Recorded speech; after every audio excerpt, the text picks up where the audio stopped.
ከአማርኛ ቋንቋ የትምህርት ክፍለ ጊዜያት አንዱ በኃይሉ ገብረ እግዚአብሔር ጻፊው ነው።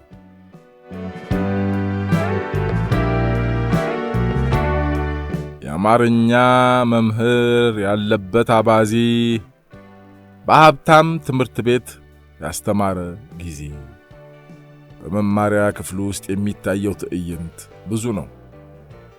የተንቀሳቃሽ ሞባይሉን የሚጎረጉር፣ ጆሮ ላይ ማዳመጫ ሰክቶ ሙዚቃ የሚያዳምጥ፣ በነጠላም ሆነ በቡድን ቪዲዮ የሚመለከት፣ ደውሎ ወይም ደውላ የምታወራ፣ አጠገባቸው ቁጭ ካለው ጋር አፍላፍ ገጥመው ወሬያቸውን የሚከኩ፣ የፍቅር ቃላትን ባፍ ከመለዋወጥ አልፈው የፍቅር ግብርን ካንገት በላይ ወደ መከወን የተሸጋገሩ፣ ምን ቅጡ ረጅም ነጭ ጋውን የለበሰች፣ ሰውነቷ እንደ ደሞዟ ደቃቃ የሆነ ወጣት መሳይ መምህርት እንጀራዬ ባይሆን ኖሮ አላስተምርም በሚል መሰላቸት በእጇ የያዘችውን ቾክና ዳስተር አስቀድማ ወደ ክፍል ገባች። ብዙዎቹ ተማሪዎች አላዩአትም፣ ወይም አይተው እንዳላየ ለመሆን ፈልገዋል፣ ወይም ከምንም አልቆጠሯት። እሺ ወይም ለመምህርቷ ዕውቅና አልሰጡም፣ ትምህርቱን አይወዱትም። ትምህርቱ እንኳን ክብር ያጣው ከተማሪዎቹ ብቻ ሳይሆን በትምህርት ቤቱም ጭምር ነው። በሳምንት 2 ጊዜ የነበረው ክፍለ ጊዜ አንዱ ተቀንሶ ለፈረንሳይኛ ቋንቋ መማሪያ ተሰጥቷል። እሺ ተማሪዎች ደብተራችሁን አውጡ። ተማሪዎቹ ባልሰማንም ሙድ ዝም አሉ። እዛ ጋ ላንተ አይደል እንደምለፈልፈው አባስ ጩይብና ታዲያ አለ አንዱ ተማሪ ከታናሽ እህቱም ባነሰ መገላመጥ። አይ ጊዜ መምህራን በተማሪዎቻቸው የሚገላመጡበት ክፉ ጊዜ። እንደምን ዋላችሁ ተማሪዎች? ደህና እግዚአብሔር ይመስገን። ቁጭ በሉ ተማሪዎች። እናመሰግናለን መምህር። ይህ መምህርቷ ተምራ ባደገችበት በደጉ ጊዜ የሆነ ነው። ዛሬ ግን ያ የለም። እንደምን ዋላችሁ ስትላቸው እንደ ሰው ብለው ይመልሱላል። እሺ የመማሪያ መጽሐፋችሁን አውጡ። የተማሪን ተራ ቁጥር እየጠሩ አንቀጽ በአንቀጽ ምንባብ ማስነበብ ለዚች የሶርስ ኦፍ ኖውሌጅ አካዳሚ ትምህርት ቤት የአማርኛ ቋንቋ መምህርት የማይታሰብ ነው። አንድ ቁጥር አቤት። አንቀጽ አንድን አንብብ። እሺ ብድግ ተስፈንጥሮ በደስታ 2 ለባይክ ሁለተኛውን አንቀጽ። እሺ የመምህርቷ ተማሪ በሆነችበት ጊዜ የቀረ ነው። ዛሬስ የ9ኛ ክፍል ተማሪ ሆነው በቋንቋቸው በቅጡ መናገርም ሆነ መጻፍ የሚችሉት ጥቂቶች ናቸው። ስለዚህ መምህርቷ ራሷ መንባቡን ለማንበብ ከተማሪዎቿ ጸጥታን እየለመነች ነው። እባካችሁ አንድ ጊዜ ጸጥታ፣ ላነብላችሁ ነው መንባብ። ከዚያ የክፍል ሥራ ሰጣችኋለሁ።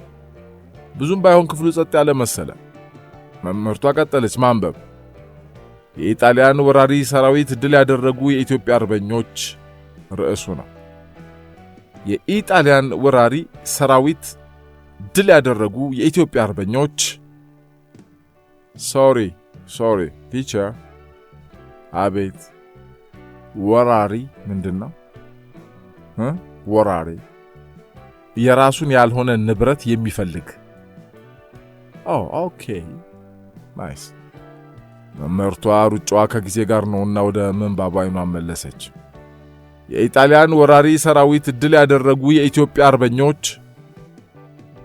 ቲቸር እዚህ ጋር አንዴ ሌላ እጅ ተመዘዘ።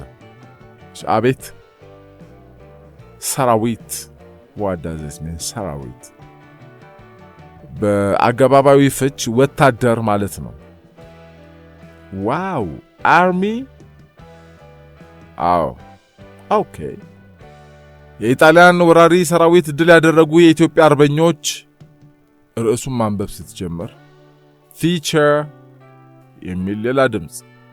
አቤት። what does ድል mean? ድል ማለት ማሸነፍ። excuse me። አንዲት ቅብጥ ጣለች ሴት ከወደ መሃል ጮኸች። what አሉ ብዙዎቹ ወደ ልጅቱ ዞረው። ልጅቱ ብድግ ብላ መምህርቷ ላይ አፈጠጠች። ዋሽተሻል በሚል አይነት። ምን ሆንሽ አለች መምህርቷ። ንዴቷ ፊቷ ላይ ይነበባል። I know this word.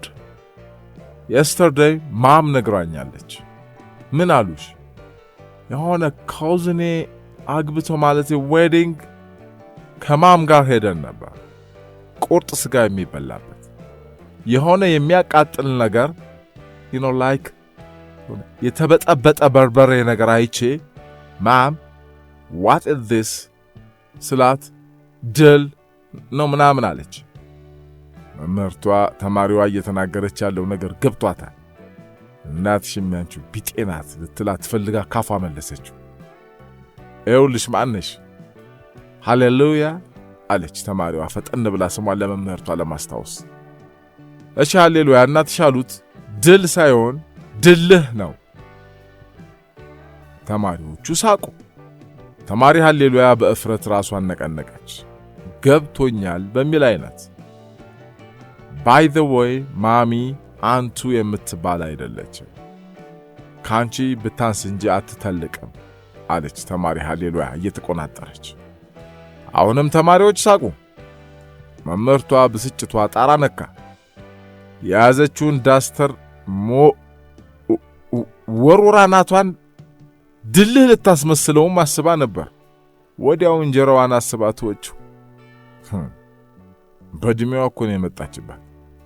መንባብ 1 ርዕስ የኢጣሊያን ወራሪ ሰራዊት ድል የመቱ የኢትዮጵያ አርበኞች።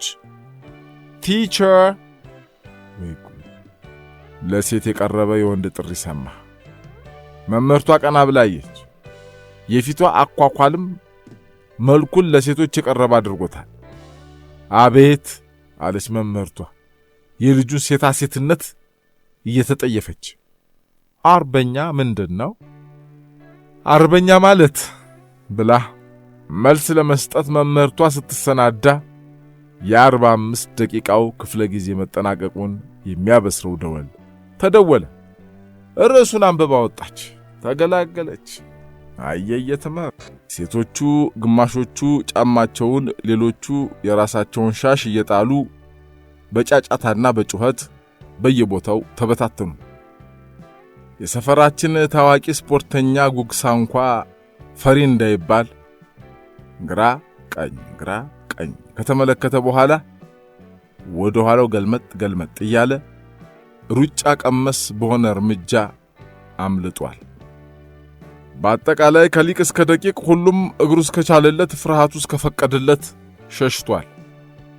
አቶ ተሾሜ የሚባሉ የመንደራችን ሰው ሞተው አስከሬናቸውን አጅበን ሐዘንተኛውና ቀባሪው ተከትሎ ገብርኤል ቤተክርስቲያን ደረስን።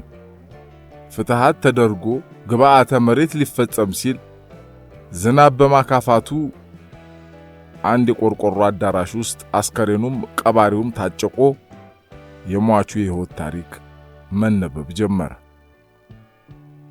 አቶ ተሾመ በ1957 ዓመተ ምህረት ከእናታቸው ከወይዘሮ ጥጊቱና ከአባታቸው አቶ ብሩ ተወለዱ።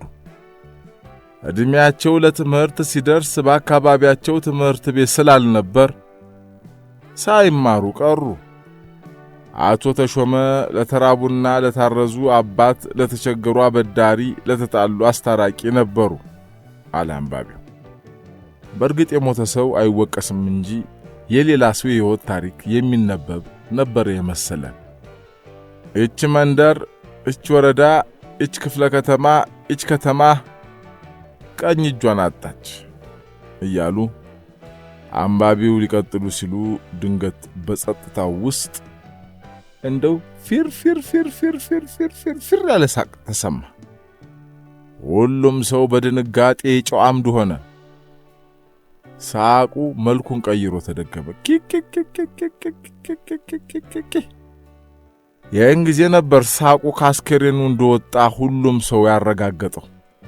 ከዛማ ሰው በሰው ላይ እየተዳራረበ አንዱ አንዱን እየገፋና እየረገጠ በየአቅጣጫው መፈትለክ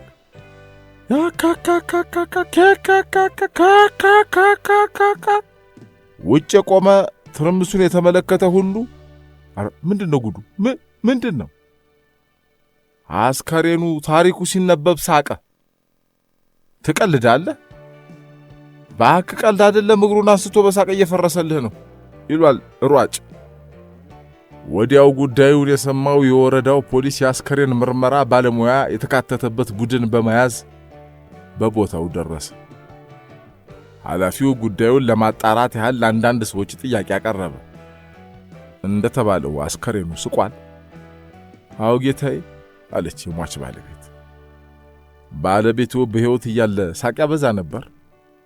በልቡ ግን ሟች ከመሞቱ በፊት ሳቅ ያበዛ ነበር ብሎ ሊጠይቅ አስቦ ሴትየዋ የባላቸው ሟች ተብሎ መጠራት ቅር ያሰኛቸው ይሆናል ብሎ ተወው።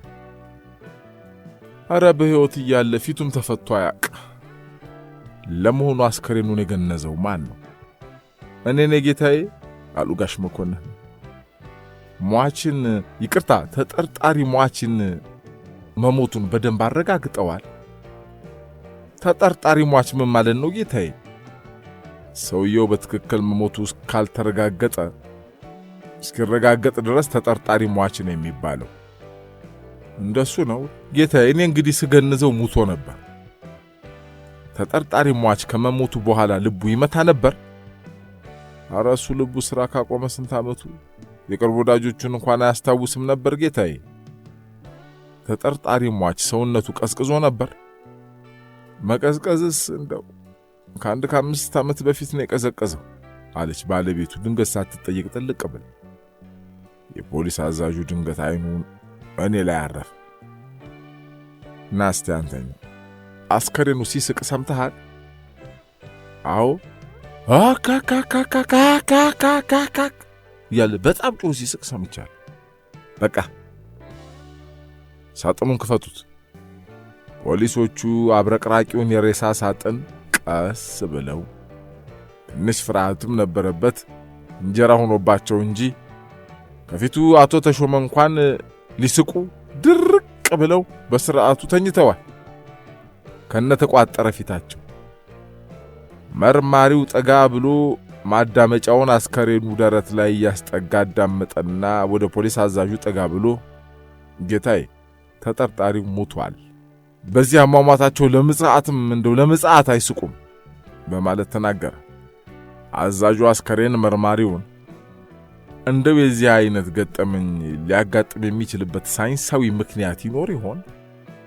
አይ ጌታዬ፣ አፍሪካ ውስጥ እንኳን የሞተ ሰው በሕይወት ያለ ነው የመሳቅ ዕድላችን ከ101 ወይም 2% እኮ ቢሆን ነው። እንዴት ነው ይሄን አሁን የጠቀስከውን ቁጥር ኒዮ ሊበራሊስቶች ናቸው ያወጡት ወይስ እኛም አገር ጥናት? ሁለቱም አይደለም ጌታዬ፣ ዕጣ ፈንታችን ነው። አዛዡ ቀባሪውን ኮስተር ብለው ተመለከተና ይሄ በሰላም የሚኖረው ሕዝብ ላይ ሽብር መንዛት ነው። ከቀብሩ በኋላ በዚህ የፈጠራ ወሬ የህብረተሰቡን ሰላም ያደፈረሰውን ግለሰብም ይሁን ቡድን በቁጥጥር ስር እናውለዋለን አለና ወደኔ ተመለከተ።